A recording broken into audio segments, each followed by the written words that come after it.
but not one major, what we call them wirehouses, like Morgan Stanley, UBS, Wells Fargo, Bank of America, Merrill Lynch, not one has put Bitcoin on its platform yet, a Bitcoin ETF. They're all doing their due diligence. And I think what's going to happen is within the next few months, 보편적으로 전통 대형 종합 증권사라고 불리는 모건 스탠리, 웰스파고, 뱅크 오브 아메리카, 메릴 린치 등등 대형 종합 플랫폼은 아직도 고객들에게 비트코인 현물 ETF를 제공하지 않고 있지만 조만간 몇 달 안에 초대형 기관 중 누군가는 비트코인 ETF 제공을 시작하게 될 것이라고 주장하고 있는 인물은 아크인베스트먼트의 CEO 돈나무 언니 캐시우드입니다. 현재 올해 들어 그 어느 때보다 지치고 힘든 시장 분위기가 지속되고 있는 가운데 캐시우드가 생각하는 향후 크립토 시장의 중장기적인 전망과 방향성에 대한 그녀의 디테일한 인사이트에 대해서 함께 들어보도록 하겠습니다. Let's go to our topic number 2, a subject that your audience and my audience loves. Let's talk about Bitcoin. We just had the halving. It happened with little fanfare, little change. And the question is, where's Bitcoin going? You know, it was 70,000 or thereabouts, a month or so ago. It dropped down to below 60. I bought more Bitcoin. How are you feeling about things? What are you seeing as the future here? Yeah, I think so. We have 4 people at ARC who are working on crypto generally, one dedicated to Bitcoin on-chain analytics.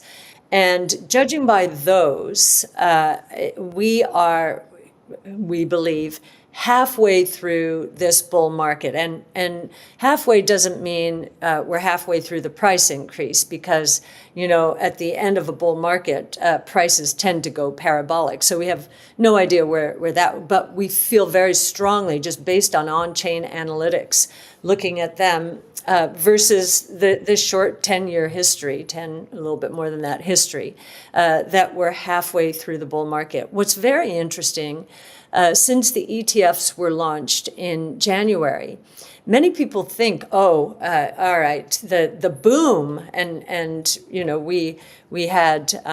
we've had a very nice showing, David versus Goliath. We're in the fight, and very Congratulations. happy where we are. Yeah. But not one major, what we call them wirehouses, like Morgan Stanley, UBS, Wells Fargo, Bank of America, Merrill Lynch, not one has put Bitcoin on its platform yet, a Bitcoin ETF. They're all doing their due diligence. And I think what's going to happen is within the next few months, one will, and it may be not the big ones, it may be an independent RIA like LPL. They tend to move a little more quickly. Once you get one with a spot Bitcoin ETF on its platform, the others will fall in line pretty quickly. It was so funny. My mom was like, where do I put my retirement money? I said, put it in a Bitcoin ETF. And I said, who manages for you? She says, Merrill Lynch. So let me talk to your Merrill Lynch person. We're not allowed to do that. And I'm like, Mom, change who manages your money, please. Any of the big ones, she's not going to have any better luck. But you can go to an online broker, Robinhood and others, and they tend to be a little bit more adventurous. Kathy, when you were on stage with me at Abundance 360 last, you were saying you saw $1 million per coin price. Are you still there? Yes. By 2030? Yes, 2030. So our bull case, bull is over 1.5 million. Our base is in the $650,000 range, so about tenfold from here by 2030. And there are 3 big building blocks. Institutional is one, and I would put it sounds like retail distribution, but these are institutional decision makers at B of A, Merrill Lynch, and so forth. So that's one. The second is this is a replacement for gold. So we assume that it's going to subsume 50% of the gold, what would be the gold market, especially as younger people are looking to diversify. And then it is an insurance policy. In emerging markets, I just visited El Salvador and had the pleasure of meeting the top officials there, and they are blazing a trail, making it legal tender, and giving their populations or showing the way for other countries to give their. What a brilliant move! Yes, it is a brilliant. President Bukele is going after two big ideas, and we're talking about them: AI and Bitcoin. And my mentor and friend Art Laffer, who joined me on this trip, I think is going to be working with that government. It's only a $30 billion economy. Can you believe that? Wow. And here that's we're crazy. talking, and they're going after, they're being very progressive. They're putting in tax policies that are going to encourage innovation. So I think that's a very big idea. Think about that. El Salvador, the entire country, 30 billion. Wow. And Time to buy NVIDIA is some real 3 estate in El trillion. Salvador. Yeah. Wow. Yeah. Honestly, and I wish other nation states would follow suit here. What an incredible gift to your populace. Yeah. Argentina is moving in this direction. We've talked to the economics ministers there. They're not ready to go the Bitcoin route in the way that President Bukele is, but they're moving in that direction. They're thinking about it. And then the other insurance policy is for anyone, and in high net worth individuals, but anyone, as a protection against confiscation of wealth, whether that's inflation or outright confiscation because of corruption. And that's the story of South and Central America, unfortunately, and an important one. Are you tracking anything that would disrupt Bitcoin? Are you concerned at all? I mean, U.S. politics are interesting. We just saw a rather shaky presidential debate. We'll see what goes there. I don't want to talk about it, but it's interesting. I was meeting with a minister out of Saudi Arabia, and who was telling me in I don't want to say in confidence, but he was saying that his understanding was the U.S. really wanted to block the continued growth and proliferation of Bitcoin, and I can't imagine that that's possible anymore. Do you?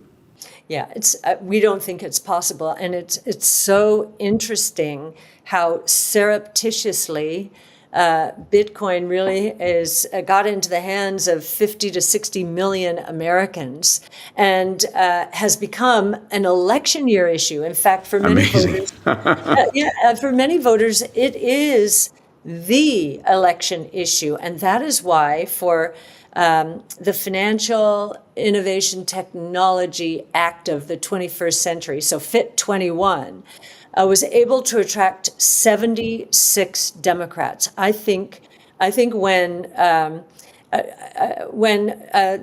Republicans basically turned this into an election year issue, whether accepting campaign donations in crypto or saying that they would protect the right for self-custody. That's a big one. That's a very big one for Bitcoin. And we're very much aligned, even though we have an ETF and that could be a centralization vector. We think both are true. Self-custody for the early adopters and those who learn more about the ecosystem, but then just getting people into understanding what this is, how powerful this movement is. That is the role of a spot Bitcoin ETF, because once you own a spot Bitcoin ETF, you want to learn even more about it. Yeah. You'll want to understand the risk profile, the return profile. It's the easy button for those of you who want to get into Bitcoin.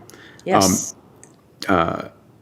Your predictions or your team's predictions for 2025, where do you see Bitcoin going? Yeah, we tend not to do 1 year, but if we're in the middle of the bull market, I think the next spur is going to be the platforms putting the spot Bitcoin ETF on it. So And I do think that will happen this year. We were told by some of our prospective clients, the platforms themselves, that they would need 6 to 9 months to evaluate it. So here we are entering the 6th month.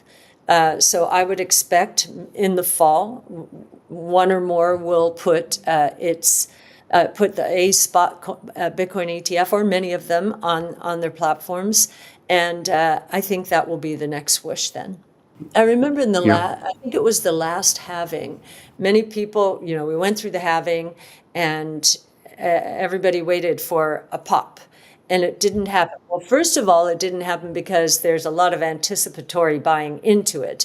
But I've watched it kind of, gestate, shall we say, and then all of a sudden. So those two could coincide in the 4th quarter of this year. It could be pretty exciting.